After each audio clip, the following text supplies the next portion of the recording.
Since 2017, the Italian Wine Podcast has exploded, recently hitting 6 million listens. Support us by buying a copy of Italian Wine Unplugged 2.0 or making a small donation. In return, we'll give you the chance to nominate a guest and even win lunch with Stevie Kim and Professor Attilio Scienza. Find out more at italianwinepodcast.com. Chin chin!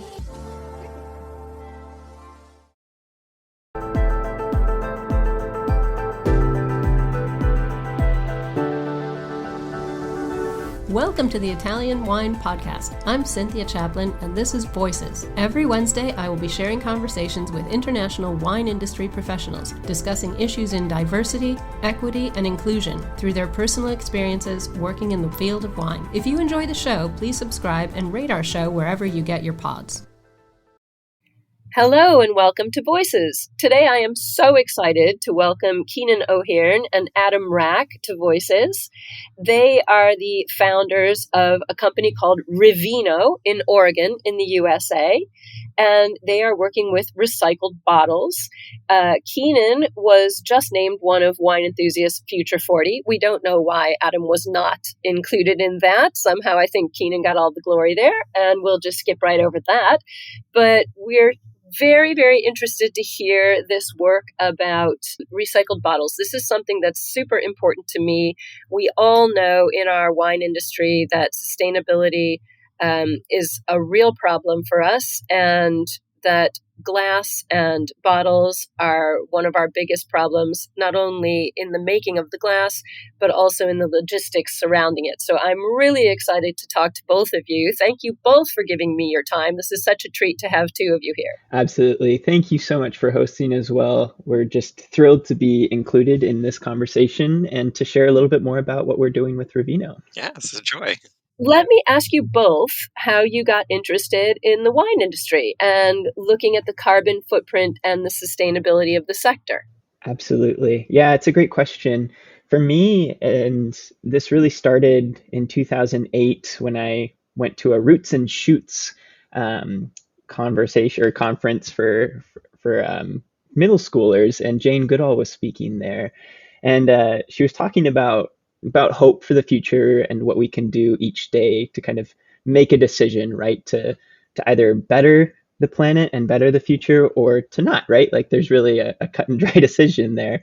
And I remember that just kind of planting a seed for just me later on in life and how I thought through just the principles that I wanted to live with and the things I wanted to implement and leave behind as I, went through this beautiful and wonderful life. And so looking at this and then living here in the Willamette Valley, which is known around the world as one of the best, Pinot Noir regions, I saw wine as such a beautiful and integral part of the community. And yet it had, a downfall. It had this waste problem, right? Where the bottles that we were consuming were going to the landfill. And it just didn't make any sense to me. I had grown up between here and the Netherlands. My mom's from the Netherlands, and I had seen refillable bottles in use. And that was just a holistic kind of thing that was habitual for people in the Netherlands. And it wasn't something that was, really difficult to comprehend. It was kind of just like this simple system that had been running for forever. And I thought, well, we could do that here. Like that is possible. And so that's kind of how the foray or the interest kind of all coincided and collided together to form, well, eventually Revino. And Adam, how did you get on board, or did Keenan force you into it?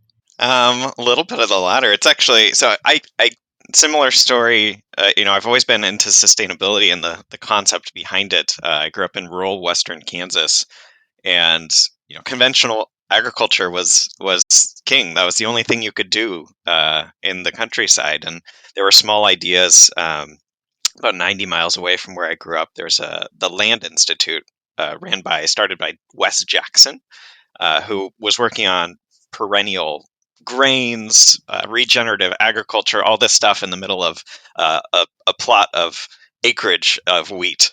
So I was fascinated by that early on. I was that weird kid in high school who wrote about organic agriculture in the newspaper. And I moved out here in 2014 with my partner, and it's just an absolutely lovely place. Fell in love with it immediately. Fell in love with the wine industry immediately as well. I had drank wine before, but I did not realize how varied and amazing it is when you actually get into wine country and start tasting all these varietals uh, that are available here, and that story that goes directly from the soil all the way to the glass. Like there's such a connection to the earth that we talk about with wine. That's so true. Yeah, it's lovely. It's this it is artistic. It's beautiful. But there's so much practicality to it too, as well, right? So I joined the wine industry in 2015 with Cooper's Hall Winery. We have never been normal. We were started as a sustainable wine brand, so it was a keg only brand when I joined the team. We switched to in 2018. Oregon started a refillable beer bottle system, and I brought it to the partners, and I said, we should do wine in this. This is no single-use packaging. This is like the next ideal, right? And they agreed immediately. They said, yeah, of course we should. So I kicked that off and have been reusing bottles ever since. And I tried to get some other wineries on board into this other format. I got one winery, Jess Pierce, the assistant winemaker at Walter Scott, has her own private label named Pierce Wines, and it was just the two of us for a few years in these refillable beer bottles. And I was thinking, God, there's got to be a better way, right? We should all be doing this, but it's got to be wine bottles at that point. And this was coming out of the pandemic. We actually were recording a podcast about sustainability, and I had Keenan on as a guest. So that is when we met and basically immediately started this discussion of like, well, let's make this happen. Like, let's take this to the next level. Let's bring it to the rest of the industry. So that's when this started. The power of podcasts. I didn't have to get dragged in anywhere. I was totally invested. So Truly, the power of podcasts. I can't say enough good about them. I have met the most amazing people in the wine industry since I started doing this 2 years ago. So I understand how that works. You come across them and the conversation starts and you just don't want it to end. So it's really cool that the two of you got together. And I know that was 2020, as you said, sort of pandemic time when you founded Revino. And your goal was to revive the refillable glass bottle ecosystem for beverage producers and consumers. So let's talk about what exactly does this mean? What does Revino do? What are you guys doing? Yeah, it's a wonderful question.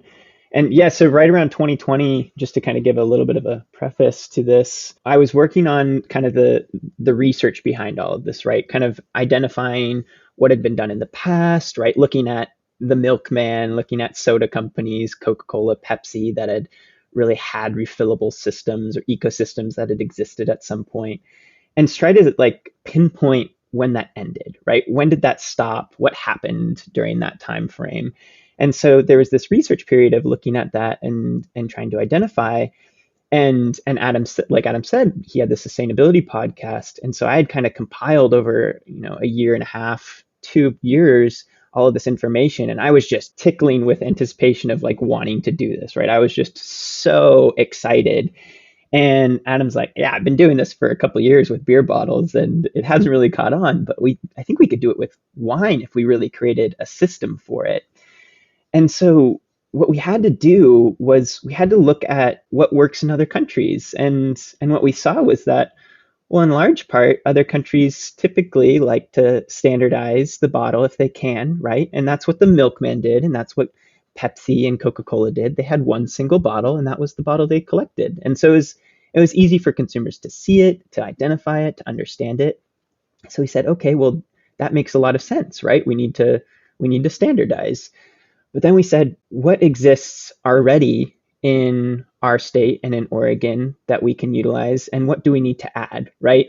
Looking at kind of like the change management sphere of things where you have a current state and you want a future state, and what's kind of the pieces you want to add to the system. So we looked at the entire glass supply chain, from the manufacturing of the glass with the distribution of it to the producers, and then what happened after the producers either sold it to their club members or to the wholesalers. And we tried to identify the perfect point that we could enter in and just basically complete the circuit for a circular economy. And that point in Oregon was actually not that hard to fill because all the components had already really been set up, which is funny because the infrastructure for this was virtually already there. We just needed to add one last piece, and that was the sanitation side. So now when we look at the supply chain, you've got the manufacturer we work with, which is Owens, Illinois. So we manufacture a standardized bottle with Owens, Illinois, and then that bottle goes through a distributor to our wine partners. And then those wine partners sell their bottles to consumers. And now consumers can return through our statewide redemption system, which we partnered with.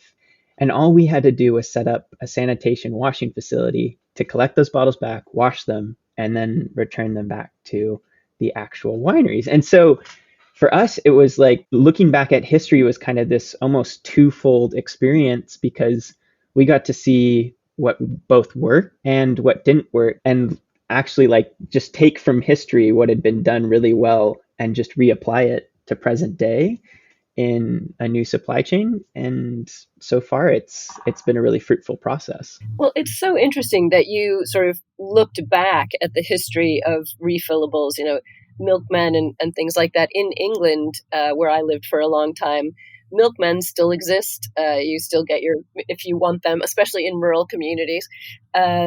But I grew up in Ohio, and when I was a little kid, we all picked up bottles and cans because we got money back if we took them back to the shop. So what happened in the U.S.? What stopped this process? Because as you said, Coke and Pepsi, all of those things, when I was a little kid, even just cans, Mountain Dew can, you got 5 cents back if you took it back. So what happened in the U.S. that stopped it? Did it just become a culture of waste and throwaways, or was there a specific reason that the U.S. stopped doing that, returning bottles and cans? Right. I think it's really a combination of a few things, and I think you nailed it on the nose. I think the main thing is that we started developing a culture focused on just single use, right? It was a little bit, I think, devised in that way because around the 1970s, Oregon was the first one to kind of initiate these bottle bills, right? To start focusing on deposits. But at the same time, around that same time frame, aluminum cans started kind of like shooting off, right? I mean, a lot of breweries were moving to aluminum cans, and it became this like new container format that was really intriguing. But it was all focused on, well, if we can set up a recycling process, then we can produce these in a little bit more mass production, and we can sell these. And even if it's a single use stream, it's still getting recycled at the end, right? And so it was kind of this combination of, all right, well, we're gonna set up some infrastructure here, but at the same time, we're gonna start focusing on some of these other containers, specifically aluminum cans, and then people stopped the practice of actually returning and like understanding what was happening to those containers. And now it's just kind of progressed even further to where there's a lot of what we call wish cycling, right? Where now you put that container into either, a receptacle for recycling, or even if it is the deposit system, but you don't know what happens afterwards, right? You place it there and you feel good. You get that kind of endorphin of like, yay, I returned something. And then afterwards, what happens, right? Where's the question mark there? That's just tragic. And it's just kind of continued. And I think the interesting thing is like early 70s, and I can't speak to this, I wasn't alive, but... Not me, I feel old. It was my birthday yesterday. Oh, happy birthday. Oh, happy birthday. Well, so there's this interesting period in history where like there was so much trash on the side of the road, there was so much waste, and these bottle bills were passed in part due to that, right? The added cost to society of picking up litter, of managing solid waste, of landfills that are overflowing, then the aesthetics of just living in that society. And I think we take for granted how clean things often are, unless you walk along the side of a highway at slow speed. But there was this period in the 1970s where in Ohio specifically, I did a deep dive into this last night, there are quite a few laws that are still on the books from the early 70s for reusable containers that incentivizes, that gives guidelines for what reusable containers mean. And then there were 2 different times they tried to pass a bottle bill and ban the pull tab cans in the late 70s. But it's that pushback against change, one, and then two, that convenience factor, right? This idea that you need to do something with this afterwards when you could just set it in your trash can. And there's a cost to that, right? This is a number from the 70s. The cost of non-returnable containers, the convenience factor, was about $598 million. And this is in the Akron Law Review. This is a real number that just blew my mind. And it's that cost that is no longer built into the system. We built that into the consumer's decision. They get to recycle it. We don't have to deal with it. But a stable reuse system actually does cost less in many occasions. Like, think about a wine glass. We don't chuck a wine glass every time we finish with our glass of wine. We wash it and we reuse it. It's the same with a glass bottle. That'll exist for thousands of years. There's still value in reusing that. And some of those glass bottles are very expensive. And we still find them in Roman ruins, 3,000-year-old glass bottles. So, they can definitely sustain the test of time. Right. Yeah, exactly.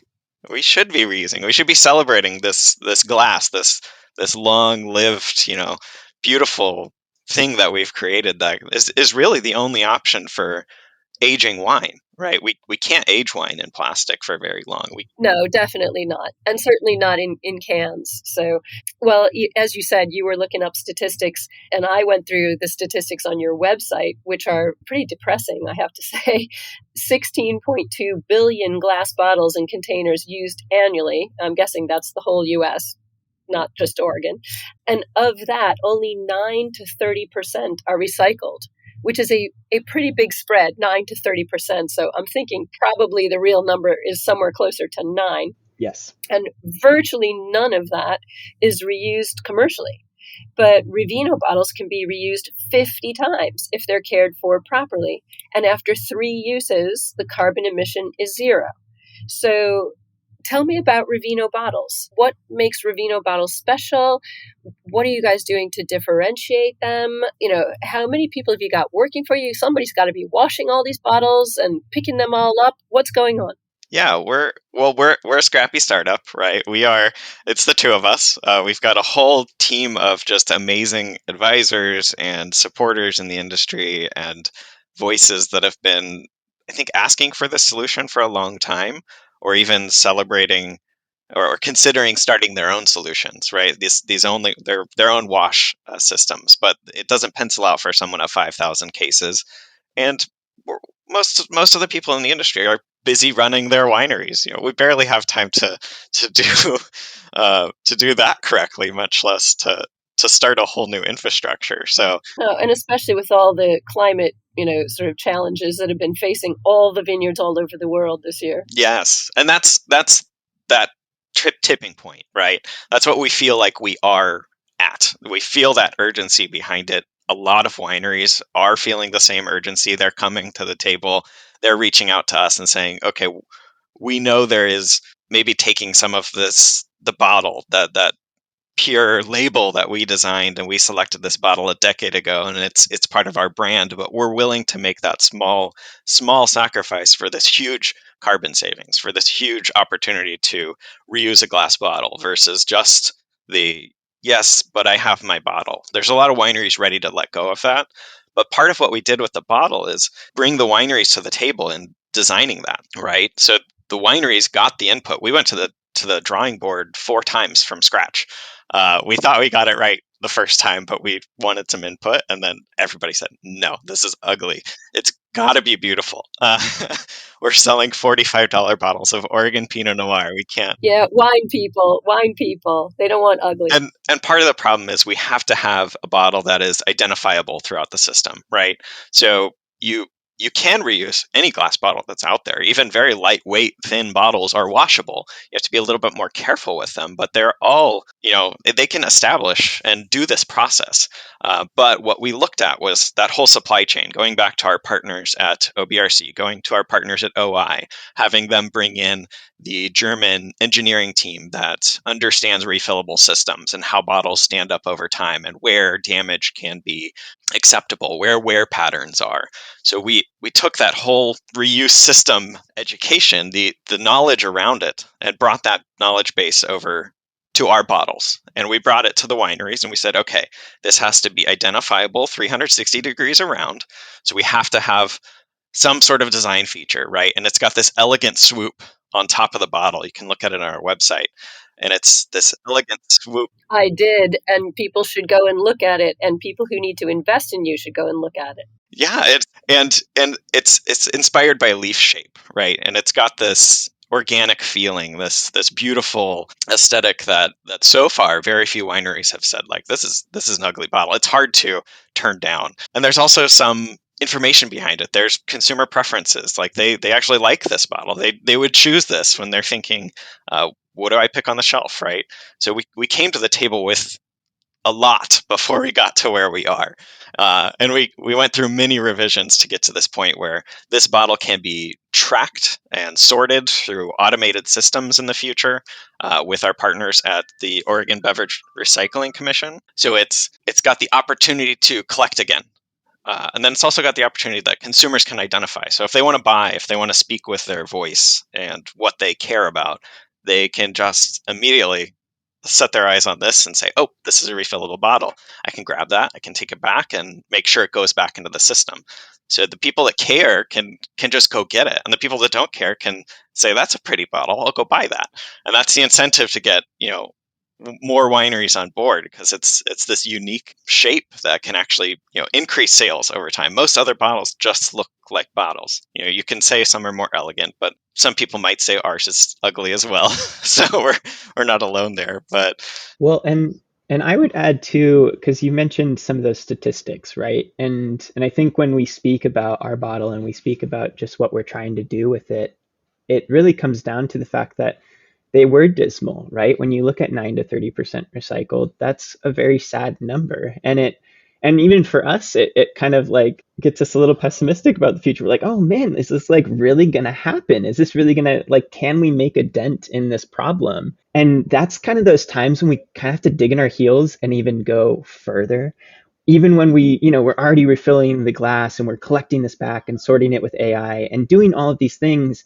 And then when it hits our facility, we have to say, no, even if we can't refill this bottle because it doesn't pass inspection or doesn't meet the criteria, that's when we get to even then go, well, we're going to crush it and we're going to make it into a new bottle, or we're going to, sell it to construction sites so they can use it in concrete. It's like, this is when you can start to see the life of a material go from just glass to then being utilized in so many different ways. We're even talking about like the foil caps we take off the bottles, we can recycle those and be made into new foil caps. And so it's not just thinking about the life cycle of this one material, but it's everything that this bottle touches, right? Even down to the adhesives and the labels that wineries are putting on. What does it mean to be fully circular in our process? And I think that's how, when we talk about the change we want to make, it's that leading by example and trying to implement those similar leave no trace principles that you might find out on a trail, right? But in our actual company and what we choose to do each day with our product and service that we're, giving to people. Absolutely. And I think that's definitely something you need to include in your literature, because it's fascinating that not only are you rewashing, reusing, refilling the bottles, but the ones, as you said, that don't pass inspection, I didn't know this, are getting crushed and used for other things. I think that is super important. We know that, particularly the hospitality industry is notoriously bad, for hundreds and hundreds of thousands of bottles that get thrown into the recycling bin, but don't get recycled.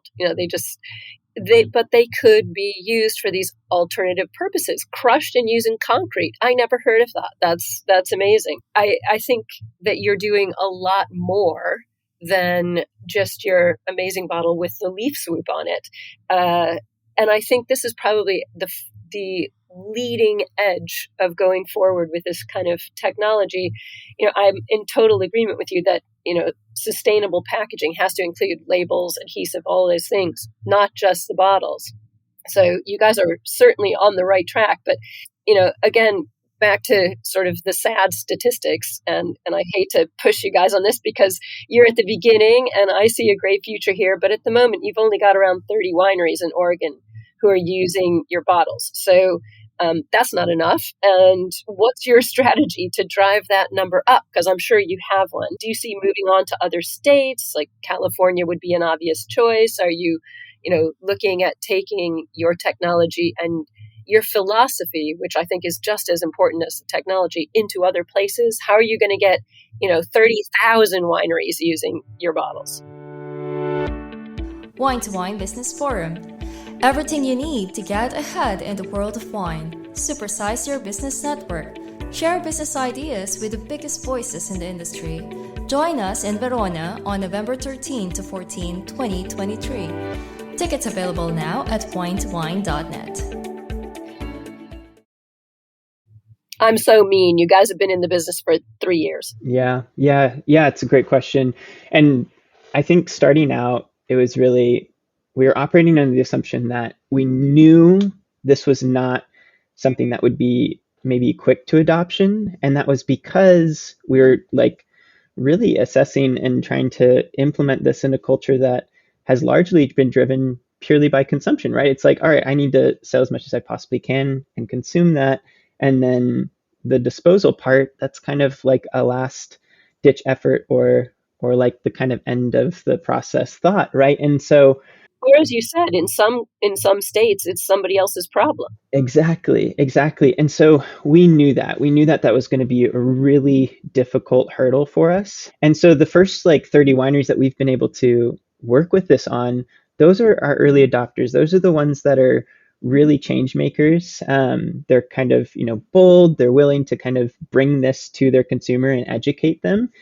And that's not to say that we don't have, 80 plus wineries that are interested and have reached out and said, this is something that we're really thinking about. And I think that's really the nitty gritty about it, is that this is kind of one of those processes that takes multiple, touch points of education around saying, oh, remember when you thought about that? Remember when refillables was kind of like this opportunity? Or think back to history, and you start creating some kind of identity around it, and people start to understand it a little bit more. And so for the winery side, we're seeing more adoption, but we understand that it's going to take more time.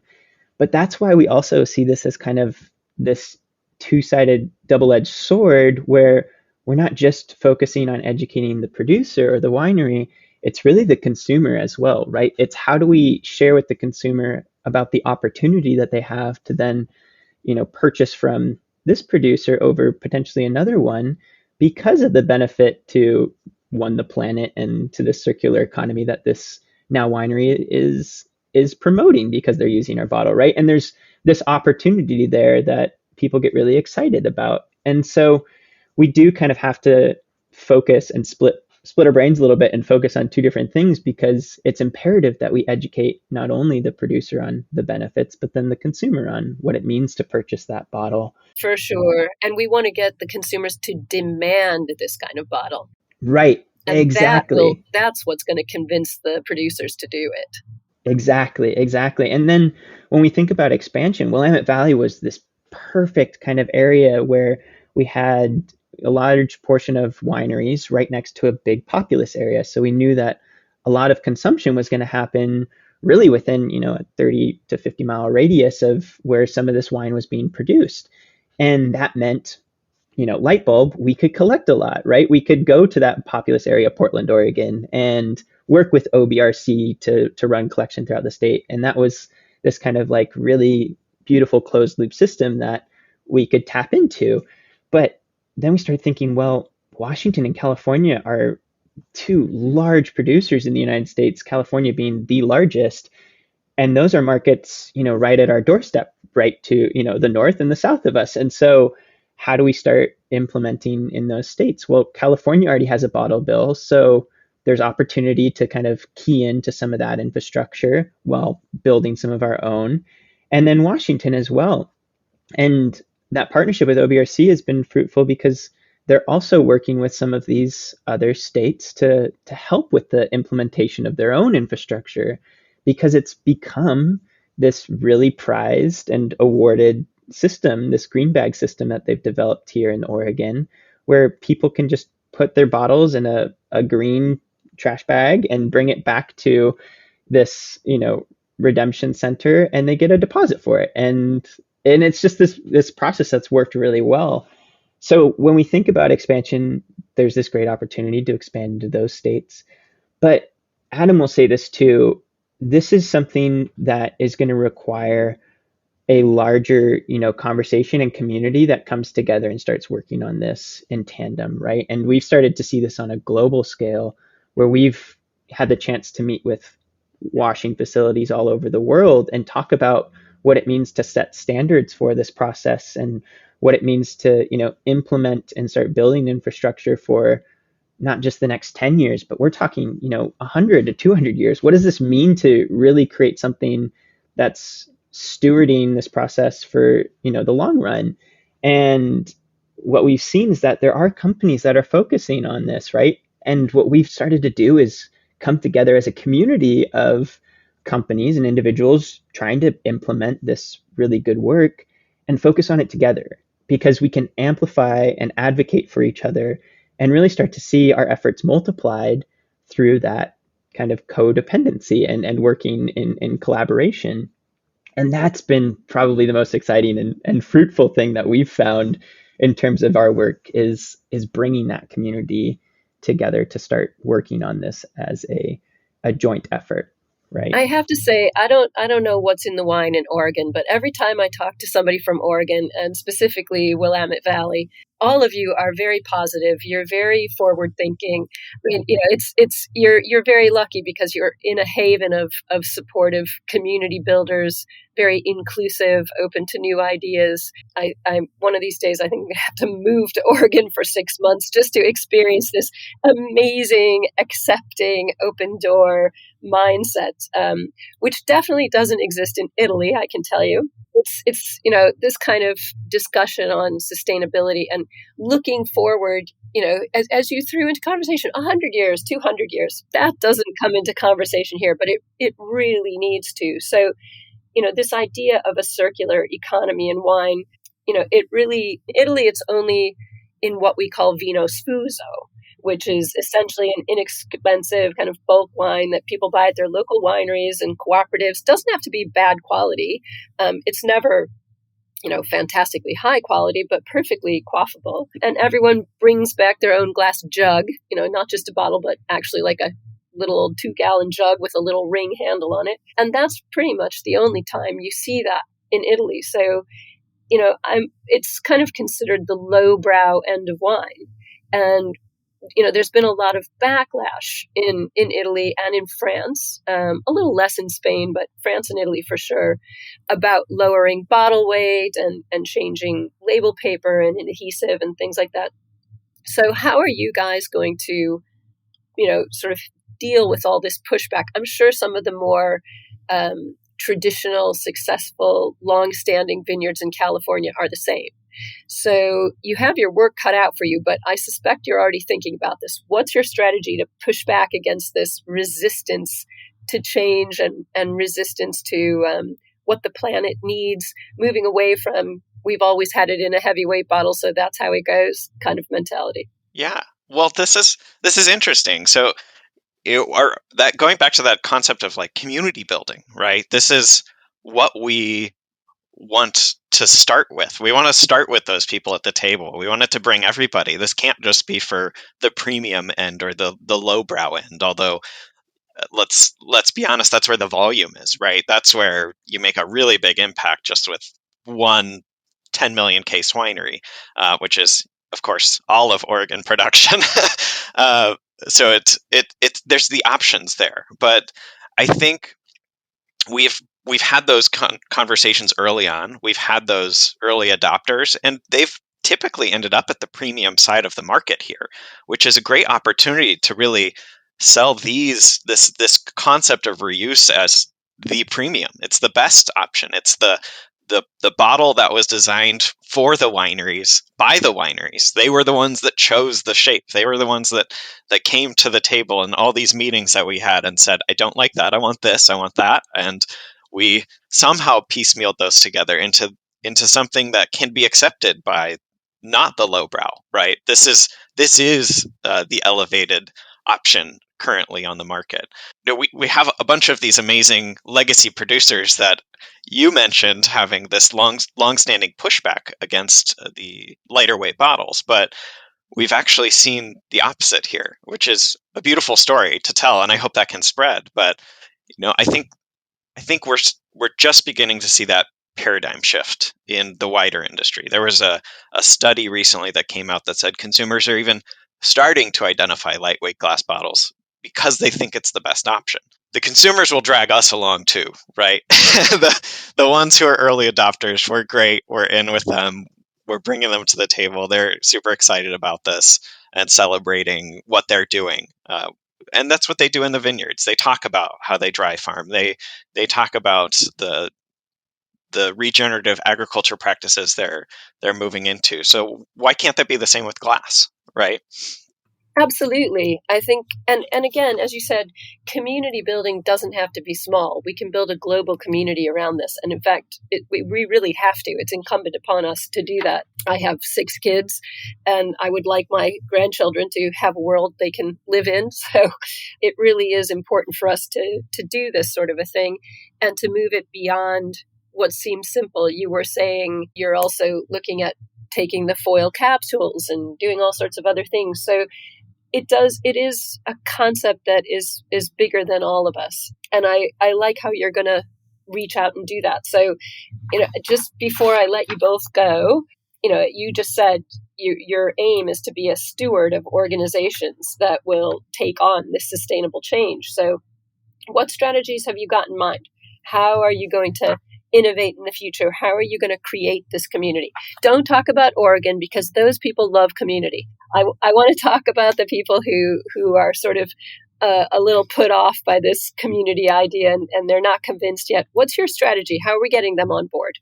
We've had to think about this quite a bit and rethink about it each time, because we get really excited about all the possibilities. Obviously, there's so much that we can try and do and take on. And it actually takes a lot of energy to be intentional in choosing a few things, right, to be innovative for, because we can make a bigger impact that way.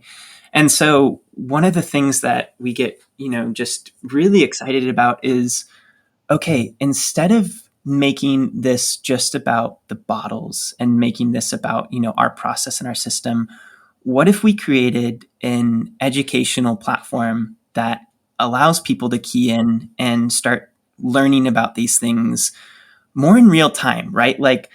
More like if they were to just watch a bunch of different little micro documentaries on what's actually going on in their back door, right? And so we've been trying to think through, there's Khan Academy and there's all these different other, educational systems and platforms that you can go on online and learn through. It's like, okay, well, there's nothing that really just brings together a little bit more information around how the consumer can actually start to make a simple, one single step change, one thing they can do on a daily basis. And maybe it's that habit building, kind of piece that we get really excited about. So I think what that has kind of started to look like, and for us in the future, is bringing the consumer into the conversation, educating them and letting them kind of key into, maybe it's, a portfolio of different videos or just an assortment of different kind of things that they can learn through. But then we've thought about this as kind of this intriguing thing in the future. And some people are working on this, which is an actual, app to track the bottles, to see how many life cycles this bottle has gone through, to see how many times it's been used and utilized. And then you can see what the last wine that was in it was, and how many times, that bottle has been used. And now we're looking at NFTs on your bottles. It's like there's all these cool things that, the world is producing right now and innovating towards. And AI is obviously one of them. And in some ways we still need to be attractive to the consumer, right? And so we need to meet them at some point where they're at, but then be able to educate and share with them the opportunities that they have and the things that they can do, right, to start making better choices in terms of purchasing, or or just more aware of what's going on around them. And so that's, if we can do anything and if we can impart anything, we hope that we can continue to just provide some more information around it all, because it's the consumer that's going to drive this in the future. I completely agree that it will definitely be the consumer that's going to drive it. And I am also an educator. So anytime somebody says they're going to make change through education, I'm a big cheerleader for that. And I also really agree with that. We can't expect people to change if we don't give them a reason why they should be doing it. So, and make them feel invested in the process.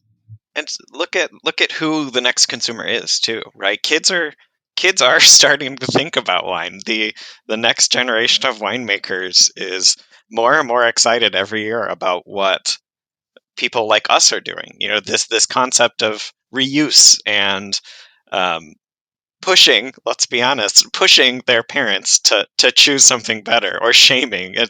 I've seen that a whole lot, and I've got that comment a whole lot. Oh, tell me about it. I have 6 kids who range in the age from 23 to 31, and they shame me all the time. Well, and they're the ones. But that's why I do this podcast, because this is my target audience.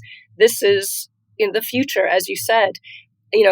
Us old wine drinkers, and I'm a lot older than you guys. We're not going to be around forever, so we have to educate and create and nurture a whole new generation of winemakers and wine drinkers, and they have to get better at it than we were and do it in a more sustainable way.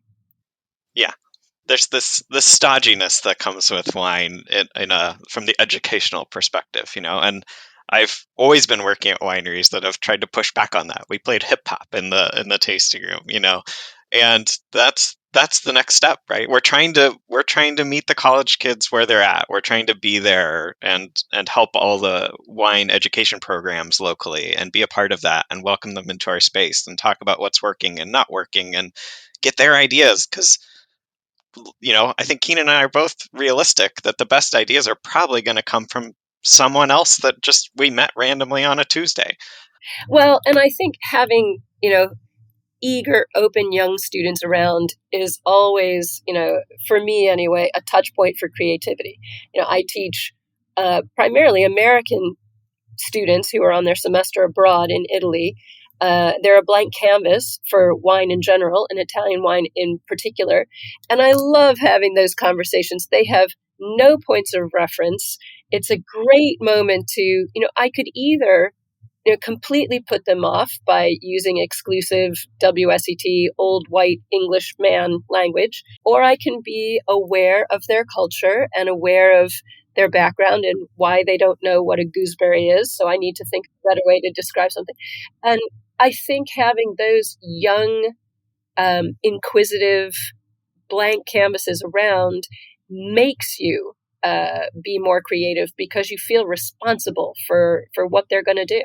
Yeah, completely. You hit it on the nose, and it gives life too. I mean, this is a process that takes a lot of energy, and it takes a lot of focus and diligence and like kind of day after day grind. To be honest, there's a lot of grit involved, and we like being surrounded by some energy too. And we find so much that consumers are so just desperate to do something that makes an impact or actually has a benefit on the planet. And that's why Patagonia has been named, year after year, the company of the year, right? It's like they're doing something that consumers are obviously responding to. And that's what just excites us. We'll have moments where we go days and we're just like, will this ever work, right? Will we be able to actually do this? And then we'll get somebody that goes, I had this idea, 5 years ago, and I never thought it would happen. And it just gives me so much joy to see you doing this because this is something that needs to happen. Or we'll have, another younger person come up and say, this is what I want to do. Can I work for you? Right. It's like, this is the excitement that they have for it. And that makes it all worth it. Well, I'm very excited about what you guys are doing. I'm so glad I had the chance to speak to both of you today. So thank you both, Keenan and Adam, for coming on today. It was just fantastic to talk to you and to hear what's happening with Revino. We will get this out over the airwaves, and I hope that everybody sits up and listens. I hope you get some investors, and I hope that educational program gets going, because I think you're really on the right track with everything that you're doing. Thank you so much for coming on today. Thank you so much for hosting. Yeah, thank you for your time. This is lovely. Thank you for listening, and remember to tune in next Wednesday when I'll be chatting with another fascinating guest. Italian Wine Podcast is among the leading wine podcasts in the world, and the only one with a daily show. Tune in every day and discover all our different shows. You can find us at ItalianWinePodcast.com, SoundCloud, Spotify, Himalaya, or wherever you get your pods.